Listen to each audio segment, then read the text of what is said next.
Welcome to the Bogosity podcast for May 16th, 2011, the podcast that compares apples and oranges. Apples totally win, by the way.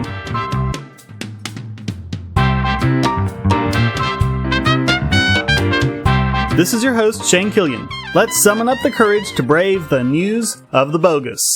British comedian Richard Coughlan has announced the final winner of his 2001 Pwnage Olympics, and this time it goes to Edenscancer for his video For the Retard, a parody of the incredibly bogus series For the Record made by Illuminati TV. Now on to Obama. This Kenyan has refused to show his real birth certificate time and time again in 2008. When the information surfaced, we learned that Obama, Hussein, Muhammad, Osama, Mubarak, Hitler, Barack was in fact an Islamic terrorist from Kenya whose parents lived in Hawaii. I don't understand why you people don't get this. Never mind that he made a copy of it available on the internet that same year to quell rumors. We are not buying it, Muhammad. Never mind the fact that all of the experts who deemed the short form certificate a forgery had never seen the actual certificate, just a scanned copy. Never mind that. Never mind the fact that a newspaper of which carbon-datable microfiche copies still exist reported his birth in Honolulu on August 4th, 1961. Never mind that upon seeing the actual certificate, it was deemed legitimate by trained professionals. We still don't have a long form. Sir, they just made a press release. They got his long form birth certificate. Maybe I should just stick to making shows about gays, you know. You know how I hate gays. How about wombats? Wombats are f***ing gay. Have you ever seen a straight wombat? No, you haven't. Nice work, Edenscancer. Congratulations to you and all the other winners of this year's Pwnage Olympics.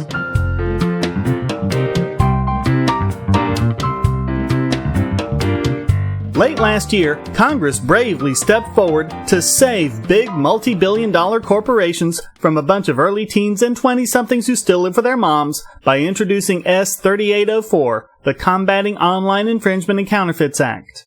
If this act had passed, it would have given the federal government the power, unconstitutionally of course, to turn off the entire web domain of any site the government even claimed was hosting copyrighted material, completely absent of any court order or any showing of probable cause.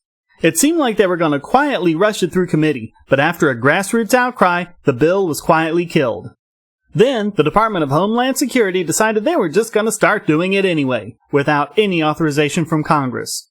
Immigration and Customs Enforcement, or ICE, began seizing entire domains, again without any warrant or court order, in blatant violation of the Fourth Amendment. Many of the websites were later found to be 100% legal. In response to this, a freedom-loving citizen created an extension for Firefox called Mafia Fire, designed to get around these illegal enforcement actions and let Americans continue to have free and open access to the web.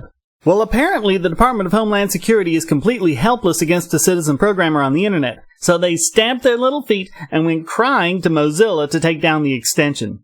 Mozilla, to their great credit, refused. According to TechSpot.com, Mozilla decided they weren't going to comply with the order and sent the Department of Homeland Security a request for justification. Quote, "Have any courts determined that the Mafia Fire add-on is unlawful or illegal in any way? If so, on what basis? Please provide any relevant rulings. Is Mozilla legally obligated to disable the add-on, or is this request based on other reasons? If other reasons, can you please specify? Can you please provide a copy of the relevant seizure order upon which your request to Mozilla to take down the Mafia Fire add-on is based?" After 2 weeks, Homeland Security still has not responded.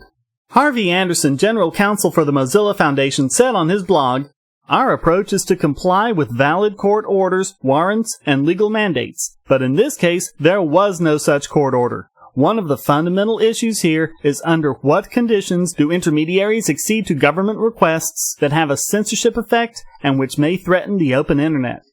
The author of Mafia Fire also released a statement saying, "Now, because of my idea, which took less than a week to create, and the Chrome version 2 days, makes them walk around with egg on their face after the million spent, it cost me less than $100, they went running to Mozilla for another favor. No court order, no nothing, which just goes to show how little they have legally. A note to the DHS, As a government entity, you are supposed to act within the law. Have you now dropped the whole facade and are just going to act like the hired goons you are by requesting people censor the internet for your bosses?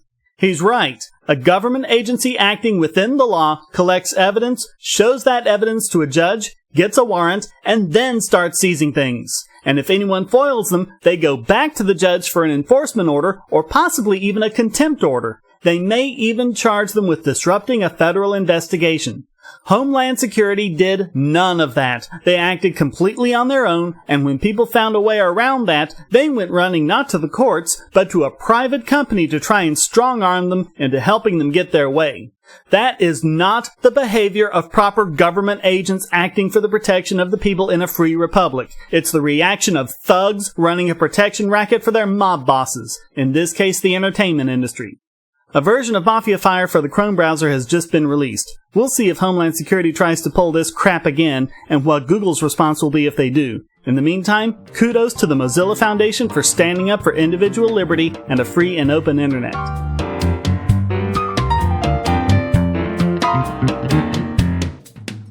Another nail has just been driven into the coffin of the drugs are bad woo. According to researchers at Harvard, marijuana cuts the rate of tumor growth in lung cancer patients in half. This helps to explain why no one has been able to find a correlation between smoking marijuana and lung cancer. There's still a long way to go with the research, and it doesn't help that our government puts up several roadblocks in the way of testing the medical benefits of marijuana, but this is added to a growing number of cases showing that medical marijuana can be an effective tool not only in easing the symptoms of cancer sufferers, but in actually fighting the cancer itself.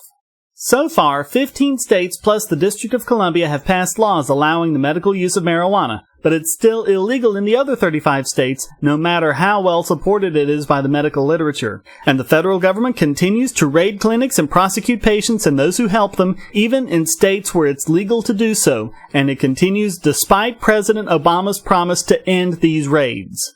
It's so bad that, as the Republic reports, the number of medical marijuana patients in Montana has increased to 30,000 as the number of medical marijuana providers dropped, due to the number of federal raids on the clinics and providers. In March alone, federal forces raided 26 of Montana's medical marijuana providers. Where does the government get off in interfering with decisions between a patient and his doctor? Even if it is true that many of these patients are just using it to get high, so what? What business is it of the government what we do with our bodies? As long as we aren't harming anyone else with our actions, we should be left alone to do what we please, especially in matters where our own health is at stake.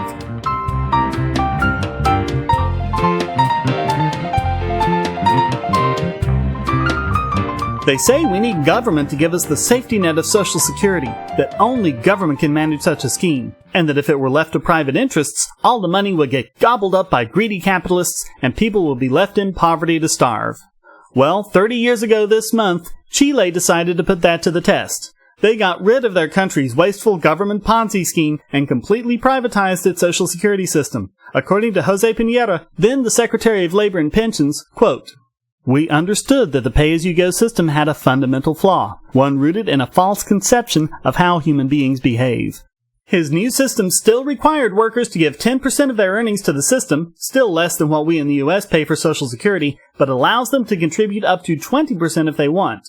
Retiring workers are given options, which include getting a personal annuity in that worker's name and getting a regular payment with any excess going to the worker's estate when he dies. All along the way, workers can see what their pension is doing and manage their money how they want. If they want to retire early and take a smaller monthly return, they can do so, or they can work longer and get a bigger payoff. How well does it work? John Tierney of the New York Times compared notes with his former classmate Pablo Sierra in Santiago. They both had contributed around the same amount of money to their country's plans, but the difference in payout was startling. If they each retired at 62, Pablo would get a pension of $55,000 a year, compared with only $18,000 for John under Social Security.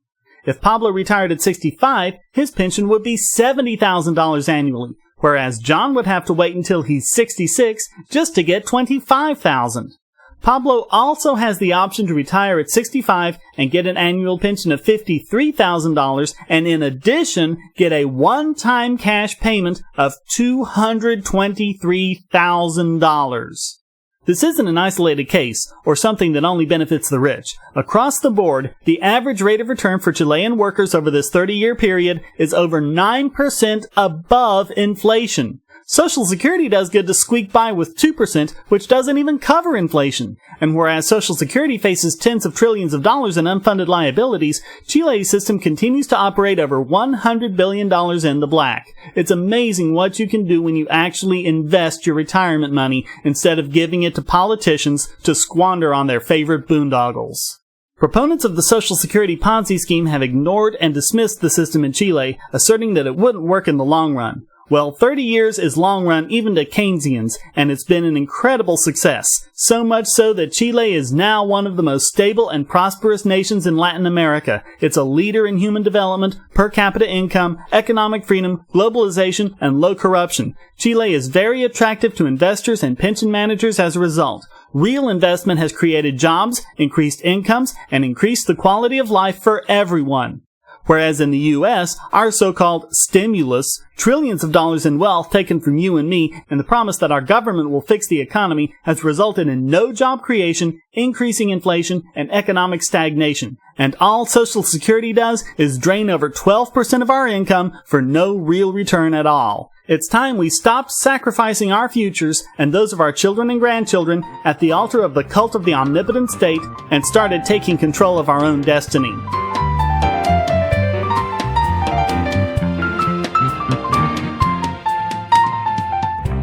According to the ACLU, inmates in a South Carolina jail are being denied the right to any books other than the Bible. The controversy heated up when inmates were denied access to Prison Legal News, a journal published by the Human Rights Defense Center, which is a strong advocate of prisoners' rights and publishes information on legal issues. In 2008, journals sent to the prison started being sent back, marked Return to Sender because of this ban.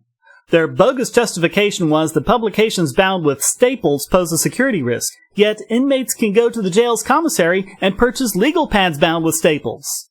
A jail official wrote in an email to Prison Legal News, quote, "Our inmates are only allowed to receive softback Bibles in the mail directly from the publisher. They are not allowed to have magazines, newspapers, or any other type of books." Do they want to be sued? Want to or not, Prison Legal News has done just that, and the ACLU has joined in as a plaintiff. But a big mistake here would be thinking this is simply a church and state issue. Sure, allowing the Bible when other books and magazines are banned screams religious discrimination, but there's a bigger issue here. Inmates absolutely have the right to information on their legal rights. Everyone has the right to understand the law, and since inmates have been charged with crimes under the law, that goes double for them. This goes against the very core idea of human rights in a free society. To make matters worse, many inmates in county jails are still awaiting trial, meaning that they haven't even been convicted yet, and denying them access to legal publications not only violates their legal rights, but goes against due process as well. This has happened before. Last year, Prison Legal News sued the Galveston County Jail in Texas for making a similar ban, although at the time there was no special exception for the Bible. Of course, the inmates still had easy access to Bibles in the prison library. In February, the U.S. District Court for the state of Texas ruled in favor of the plaintiffs, striking down the bad policy, and ruled that inmates not only have the right to information about their legal rights, but to other reading material as well. The reason is that encouraging prisoners to read and gain literacy skills is very effective in helping make sure they don't commit further crimes when released. So why are prisons doing this? Because they care more about preserving their own authority than they do about prisoners' rights, even to the point of denying them skills that will help them stay out of jail when released. In a free society, government should have nothing to fear from people, even prisoners, learning about their legal rights. Only in a police state is this seen as a threat. Here's hoping justice will win out again in the South Carolina lawsuit, restoring to these inmates their rights not only to books of whatever religion they want, but to legal information and any other kind of information or literature they care to read.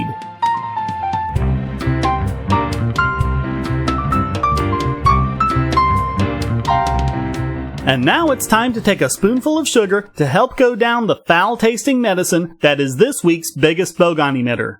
This week we're having to dive for cover from the deluge of Bogons coming from the Washington Post Express, who published an article, and I use the term loosely, on homeopathy.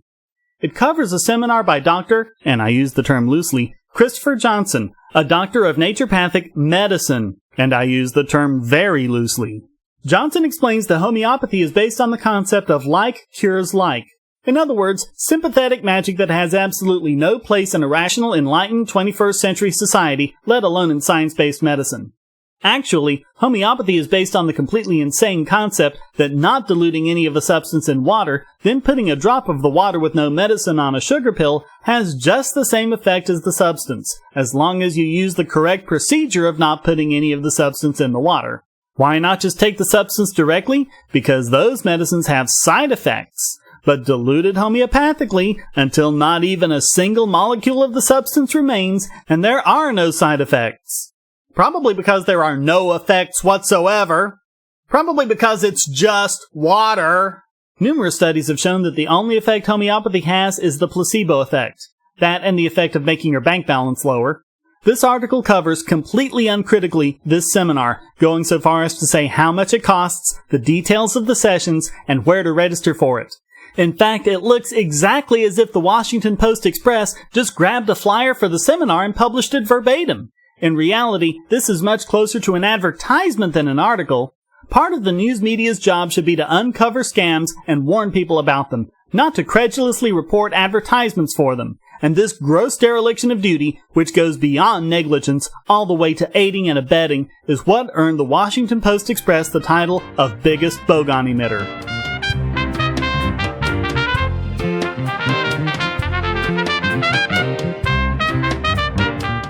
Now it's time to inject toxins into the face of this week's Idiot Extraordinaire! A mom named Kerry, whose last name was redacted by ABC News, has been giving Botox injections to her daughter, who is only 8 years old. Botox is short for botulinum toxin, a neurotoxin produced by the bacteria that cause botulism. Beauticians and plastic surgeons use it to reduce wrinkles, which will be stupid enough, but giving it to an 8-year-old girl? Since when do 8-year-old girls have wrinkles? And why should anyone have a desire to make an 8-year-old appear younger anyway? Kerry is a part-time esthetician who has injected herself with Botox, so she started doing it with her daughter too when her daughter started entering beauty pageants. When asked why she was doing it, Kerry replied, "It would lessen the lines." Kerry, her face is supposed to have lines. Her daughter, Brittany, said that it hurts, but that she was, quote, used to the pain. What? Medical editor for ABC News, Dr. Richard Besser, said that Botox is used to treat children who are cross-eyed or have certain neurological disorders, but that any parent injecting a child with Botox for cosmetic purposes should be reported to protective services, and any doctor who did so should lose his license. He said, quote, "If you inject it in the face and it drifts to your throat, it can prevent you from swallowing. If it drifts to your breathing muscles, you can stop breathing. In a young child, if you're chronically using it on the face, it may actually change the shape of your face because your muscles interact with your bones to form what your face eventually looks like." Kerry is now being investigated by the San Francisco Human Services Agency for possible child abuse, but regardless of that outcome, Kerry's moronic obsession means she will always have the dubious title of Idiot Extraordinaire!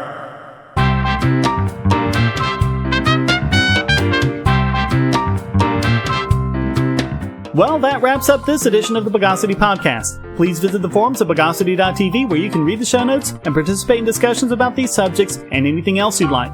And if you'd like to participate in the Bogosity podcast, you can send a question, statement, news article, or rant to podcast@bogosity.tv. If you put it in an MP3 file, it just might get played in the podcast. Thank you for listening. Until next time, here's a quote from Tim Slagle.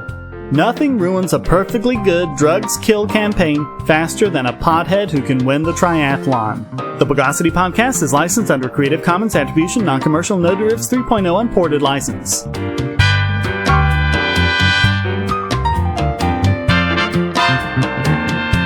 Bogosity.